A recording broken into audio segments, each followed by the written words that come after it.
Legal disclaimer है। जैसा कि आप जानते हैं, यहाँ पे जो भी बातें होती हैं, जो भी प्रेजेंटेशन होती हैं, जो भी डिबेट्स होती हैं, इसका उद्देश्य साइंटिफिक टेम्परामेंट को इंकरेज करना है।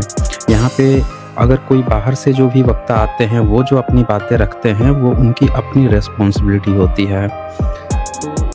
आप जानते हैं कि भारत में जितने भी बहुजन वर्ग से जितनी भी जो तरह-तरह की जातियाँ उपजातियों में जो बँट गए हैं या बाँट दिया गया है हमें, तो सबके मन में एक अपने खोए हुए इतिहास को जानने की उत्सुकता है कि कैसे हमारा क्या इतिहास था, कैसे हमको इतिहास में किसने, हमारे क्या कोई राजा वगैरह थे या शुरू से ही जब से एवोल्यूशन हुआ तब से ही हमको गुलाम बना दिया गया, दास बना दिया गया, नीच बना दिया गया। ऐसी तमाम तरह की जो मन में उत्सुकताएँ हैं, उसके बारे में एक जिज्ञासा रहती है। तो आज हम इसको कवर करेंगे मेघवंश का इतिहास। मेघवंश जो है, मेघवंशी सरनेम आज भी बहुत सारे लोग इस्तेमाल करते हैं। अभी कुछ समय पहले जब मैंने एक स्ट्रीम की थी भंवर मेघवंशी जी पर कि उन्होंने आरएसएस को क्यों छोड़ा, तो वहाँ भी आपने सरनेम देखा होगा, भंवर जी ने अपना सरनेम लगाया था मेघवंशी। तो जो ये मेघवंश है या जो सरनेम मेघवंशी इस्तेमाल कर रहे हैं, और ऐसा नहीं है कि मेघवंश में सिर्फ जो मेघवंशी सरनेम इस्तेमाल कर रहे हैं वही हैं, ऐसा नहीं है।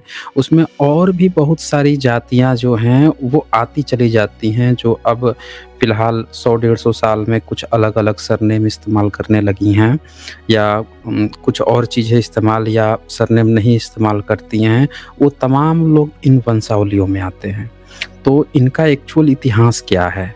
क्या चूँकि लिखने पढ़ने का तो आपको पता है कि पढ़ाई पर रोक लगा थी ब्रेमिकल सिस्टम ने, तो उसके कारण से इतिहास को लिखा नहीं जा सकता। लेकिन जो भारत का इतिहास रहा है, उसकी सबसे एक अच्छी बात रही है कि जो बुद्ध को मानने वाले लोग थे, वो पत्थर का सीना चीर के लिख कर जाते थे कि इतिहास कभी खो जाएगा या कभी भुला दिया जाएगा, तो उस समय हमारे जो लोग होंगे, हमारी जो पीढ़ियाँ होंगी, वो पीढ़ियाँ क्या करेंगी, इन चीज़ों को पढ़कर सही इतिहास खोज निकालेंगी।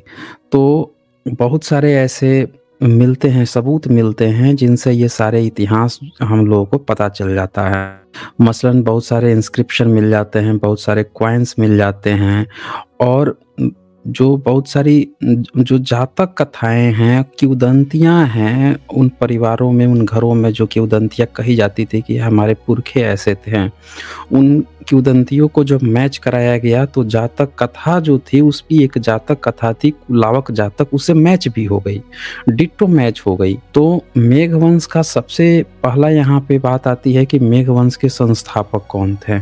तो ये देखा गया कि उन क्षेत्रों में एक किंवदंती प्रचलित थी, और जब जातक कथाएँ कंपाइल की गई तो उससे कुलावक जातक कथा है वो मैच कर गई। तो मैं सबसे पहले इस स्ट्रीम को शुरू करने से पहले आप लोगों को कुलावक जातक की कथा दिखाऊंगा कि वो कौन सी किंवदंती थी और किससे जो मेघवंश है उसकी उत्पत्ति का रहस्य जुड़ा हुआ लोग सोचते थे। फिर हम लोग आएंगे आर्कियोलॉजिकल एविडेंस पे। चले हम लोग समय न गवाते हुए सीधे मुद्दे पर आते हैं और हम उसको डिस्कशन करते हैं, देखें कि क्या है कुलावक जातक कथा जिसकी किंवदंती मेघवंश से जुड़ी हुई मानी गई है, और फिर क्या आर्कियोलॉजिकल एविडेंस है। ये कुलावक जातक में ऐसा एक देखा गया कि एक एलिफेंट था, एक हाथी था, जिससे एक बहुत ही सभ्य मानव थे जिनका नाम था माड़वक, मेघ माड़वक। उनकी हत्या करने का प्रयास किया गया था, पर हाथियों ने इनकार कर दिया उनकी हत्या से। अब सोचेंगे कि भाई ऐसा कैसे हो जाएगा कि हाथी के सामने ले जाओ, क्या उनके पास शक्ति थी, क्या थी।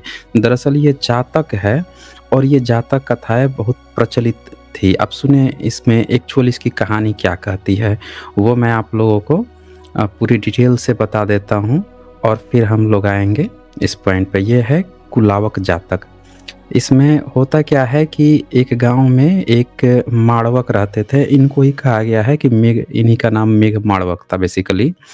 तो वो जिस गाँव में रहते थे, वहाँ पे उन्होंने अपने लोगों को बड़े अच्छे से सिखाया कि बुद्ध धर्म का पालन करो, पंचशील मानो। यहाँ देखें धीरे-धीरे पूरा गाँव 5 शीलों का पालन करने लगा। वो पंचशील का अभ्यास करते थे। उन्होंने उनके गाँव में 20 परिवार थे, सबको उन्होंने पंचशील पालन करना सिखा दिया। और उससे क्या हुआ कि जो वहाँ का जो भी जो चौकीदार था, जो इनसे टैक्स वसूला करता था, कर वसूला करता था, और चूँकि आप जानते थे कि बुद्ध के जो धम्म था उसमें बहुत सारे धम्म जो दारू पीने की बात आती है उस पर पाबंदियाँ लगाई जाती थी कि देखो वो मत पियो, वो पीकर मारा-मारी करते हैं, आपस में सब लोग लड़ते हैं और चोरी करते हैं, उसमें जो पकड़ा जाता था तो उसको सज़ा मिलती थी, जुर्माना लगता था। और तरह-तरह के प्रतिबंधित जीव थे, इन जीवों की हत्या करने पर दंड लगता था, जुर्माना लगता था या सज़ा होती थी। व्यभिचार करने पर भी दंड मिलता था। तो इस तरह के तमाम जो चीज़ें थी, तो उन्होंने क्या किया कि अपने पूरे गाँव परिवार जितने भी लोग थे, उन सबको उन्होंने पंचशील सिखा दिया। पंचशील सिखाने से क्या हुआ कि और वहाँ पे उन्होंने तरह-तरह की सलाहें बना दी कि वहाँ पे धर्मशालाएँ के लोग आएँगे, अतिथि लोग रहेंगे, कोई सेवा भवन, सार्वजनिक सेवा भवन बना दिया। वो अगल-बगल गाँव के मार्ग बनवा दिए, रास्ते बनवा दिए, फिर वहाँ पे वृक्षारोपण कर दिया कि हमारे गाँव के रास्ते से, हमारे क्षेत्र के रास्ते से जो भी गुज़रेगा, उसको धूप नहीं लगेगी, दोनों तरफ से पेड़ होंगे, वो पेड़ की छाँव में आराम से जाएगा। और उनके जो चौराहे थे, उनके क्षेत्र के जो चौराहे थे, वहाँ पे उन्होंने प्याऊ लगा दिए, यानी पानी पीने वाली जो मटके होते हैं वो लगवा दिए, पुष्करिणियाँ खुदवा दी, और जो कुएँ वगैरह होते हैं वो और तालाब जो होते हैं वो खुदवा दिए कि अगल-बगल से कोई राहगीर गुज़रेगा। अब आज के समय में तो आपके लिए वाटर बोतल तो थी नहीं कि पैसा दीजिए वाटर बोतल खरीद लीजिए, या फिर कहीं जगह-जगह पे नल वगैरह होगा, वो ऐसा तो है नहीं, टंकी है नहीं। तो उस समय उन्होंने अपने क्षेत्र में ऐसा काम किया। उससे क्या हुआ कि उनके गाँव के जितने भी जो लोग थे वो बड़े अच्छे से हो गए। उनका बड़ा नाम-सम्मान हो गया कि देखो ये कितना अच्छा व्यक्ति है कि पूरे गाँव का भला सोचता है, जो दूसरे लोग हैं जो उनके क्षेत्र से गुज़रे उनका भला सोचता है। तो इससे क्या हुआ कि अब वहाँ पे जीव हिंसा नहीं होती थी, चोरी नहीं होती थी, लोग शराब नहीं पीते थे, आपस में प्रेम बढ़ने लगा। क्योंकि जब आप अच्छा-अच्छा काम करते हैं, दूसरों के लिए अच्छा काम करते हैं, तो दूसरा बंदा कितना भी खराब हो, लेकिन उसके मन में एक बात तो ज़रूर आएगी ना, हाँ यार सामने वाला बंदा तो अच्छा है। वो कम से कम हमारे लिए खराब तो नहीं, अच्छा ही तो कर रहा है ना हमारे लिए, या समाज के लिए या सबके लिए। द्वेष हो सकता है, एक आध लोग द्वेष कर सकते हैं, लेकिन एक बात तो रहेगी कि वो बंदा खराब नहीं है, निस्वार्थ होकर सबके लिए काम कर रहा है। तो ये बातें जो हैं फेमस हो गई। अब क्या हुआ कि वहाँ का जो चौकीदार था, उसकी जो सबसे बड़ी आय थी, वो आय थी जब कोई कोई चोरी करते हुए पकड़ा जाता या शराब पीते हुए पकड़ा जाता, व्यभिचार या प्रतिबंधित जीवों की हत्या करते हुए जब पकड़ा जाता, तो उस पे फाइन लगाता था, जुर्माना लगता था, इससे इसकी कमाई होती थी और उससे उसका नाम भी होता था कि देखो इसने चोरों को पकड़ा है, इसने गुनहगारों को पकड़ा है, ये बड़ा अच्छा काम कर रहा है। अब हुआ क्या कि उसके क्षेत्र से ना कोई चोरी हो रही थी, ना कोई उसके क्षेत्र से कोई इस तरह का जुर्माना लग रहा था, तो राजा को हुआ कि भाई तू ढीला-ढाला हो गया क्या? केयरफुल। अब उसने सोचा कि भाई अब हमारा तो जुर्माना-वुर्माना कुछ मिल ना रहा है, और जिधर के सारे लोग जो हैं हमारे आगे-पीछे की बजाय ये जो मेघमाड़वक है इसके आगे-पीछे घूम रहे हैं। अब इसको कुछ न कुछ सबक सिखानी पड़ेगी। तो उसने क्या किया, राजा के पास गया और चुगली किया।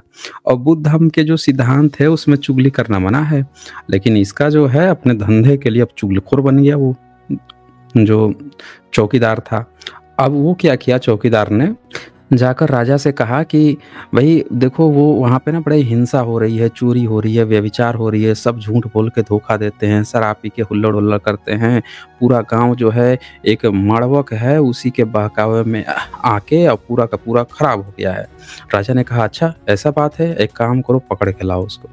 तो अब राजा ने चौकीदार बातें सुनकर तुरंत उन्हें पकड़ कर लाने की आज्ञा दी। सिपाहियों ने सभी को बांधकर राजा के पास लाकर देव दुराचारियों को ले आया हूँ। राजा ने इनके कार्यों की परीक्षा किए बिना ही आज्ञा दी, इन सभी को हाथी के पैरों से कुचलवा दो। अब राजा जो है इसका तो पक्ष सुन चुका था चौकीदार का, सोचा कि चौकीदार की ही हम बात सुनते हैं तो उन सब से क्या सुनना है, चौकीदार हमसे झूठ थोड़े बोलेगा। हमारा आदमी हमसे झूठ थोड़े बोलेगा। और मैं बार-बार कहता हूँ कि कभी भी एक बंदे की बात मत सुनिए, दूसरा पक्ष भी सुन लीजिए। कभी-कभी क्या होता है कि दूसरा पक्ष कोई सुनता नहीं है और एक जो कान भरते रहता है उसी को सुन के और दूसरे के प्रति लोग राय बना लेते हैं। तो यहाँ पे क्या हुआ कि ये जो अच्छे काम कर रहे थे, इनकी बात नहीं सुनी गई और इसका बात सुन के सीधे हाथी को लाया गया। अब हाथी इनको लिटा दिया गया। हाथी लाया गया और हाथी जो है उसको यह देखकर सदाचारी माड़वक ने सभी लोगों को उपदेश दिया। अब देखा कि भैया हाथी से हम लोगों को कुचलवाया जाएगा, तो उसने सभी लोगों से कहा, क्या कहा? सभी लोग अपने शील सदाचार पर अडिग बने रहना, चुगलखोर चौकीदार के प्रति, अज्ञानी राजा के प्रति, हिंसक हाथी के प्रति और अपने अनित्य शरीर के प्रति एक समान सम्यक मैत्री भावना का स्मरण करना। सभी सदाचारी ग्रामीणों ने वैसा ही किया। राजा ने हाथी को उन्हें रौंदने के लिए आदेश दिया। चुगलखोर चौकीदार यह देखकर मन ही मन खुश हो रहा था, किंतु हाथी आगे बढ़ाया जाने पर उनके ऊपर नहीं जाता, वह चिंगाड़ मारकर पीछे हट जाता। यह राजा ने देखा यह हाथी उन्हें कुचल नहीं रहा है, तो उसने दूसरे हाथी को लाने का आदेश दिया। दूसरा हाथी भी उसी तरह चिंगाड़ कर भागा। तीसरे हाथी को लाया गया, किंतु वह भी असफल हुआ। यह देखकर राजा आश्चर्य में डूब गया। उसने सोचा इसके हाथ में जरूर कोई औषधि होगी, इसीलिए उसने इनकी तलाश लेने का आदेश दिया। आदेश मिलते ही सभी की तलाशी ली गई। तलाशी लेने पर कुछ नहीं मिला। सिपाहियों ने कहा, देव इसके पास कुछ नहीं है। अब राजा ने सोचा ये सभी चमत्कारी लगते हैं, परंतु कोई मंत्र जपते होंगे। उन्होंने अब आज्ञा दी कि मालूम करो क्या इनके पास कोई जपने का मंत्र है। सिपाहियों ने जब पूछा तो सदाचारी माड़वक ने कहा, हाँ मंत्र है। सिपाहियों ने कहा, देव ये कहते हैं इनके पास मंत्र है। राजा ने सभी को अपने पास बुलाया और पूछा, कौन सा मंत्र जपते हो बताओ। सदाचारी माड़वक ने कहा, देव हमारे पास दूसरा कोई मंत्र नहीं है। हम सभी 30 कुल प्रतिनिधि जीव हिंसा नहीं करते, चोरी नहीं करते, मिथ्या आचार नहीं करते, झूठ नहीं बोलते और शराब नहीं पीते हैं। हम सभी मैत्री भावना करते हैं, दान देते हैं, गांव के रास्ते को ठीक करते हैं, पुष्करणियां खोदते हैं यानी तालाब वगैरह, कुएं वगैरह, शलाएं बनाते हैं यानी कि लोगों के रहने के लिए, अतिथियों के रहने के लिए, जिसको आजकल तो धर्मशाला भी कहते हैं। यही हमारे पास मंत्र है। इसी मंगलकारी महामंत्र का हम जाप करते हैं। राजा जब यह सब सुना तो वह बहुत प्रसन्न हुआ। उसने चुगलखोर चौकीदार को ही कारागार में डलवा दिया। उन सभी को खूब दान देकर पुण्य कमाया। सदाचारी माड़वक को तो अपना शास्ता गुरु बनाकर सम्मानित किया और राजमहल में ही रख लिया। तो ये कहानियाँ माना गया कि ये जो माड़वक थे, इन्हीं माड़वक को कहा गया है कि इसी मेघ माड़वक से ही जो मेघवंशी समुदाय है वो इसको अपना आदि पुरुष मानते हैं। और ये जातक कथाओं से ये मैच की ये कहानियाँ पहले से जो मेघवंशी लोग थे उनमें प्रचलित थी किंवदंतियाँ, लेकिन जातक कथाओं से मैच कराई गई तब पता चला कि ये तो एज इट इज जातक कथा में ये कहानी है, यानी कि इन कहानियों को वो अपने पुरखों को मानते आए थे। तो ये तो थी एक जातक स्टोरी जिसको मेघवंशी लोग अपना आदि पुरुष मानते हैं। अब हम आते हैं आर्कियोलॉजिकल एविडेंस पे कि क्या इसके कोई आर्कियोलॉजिकल एविडेंस है जो मेघवंश है, क्या ये कभी राजा रहे हैं या हमेशा से दास रहे, क्या रहे। तो इस पर एक बड़ी खूबसूरत सी किताब है जो आप पढ़ सकते हैं। किताब का नाम है मेघवंश।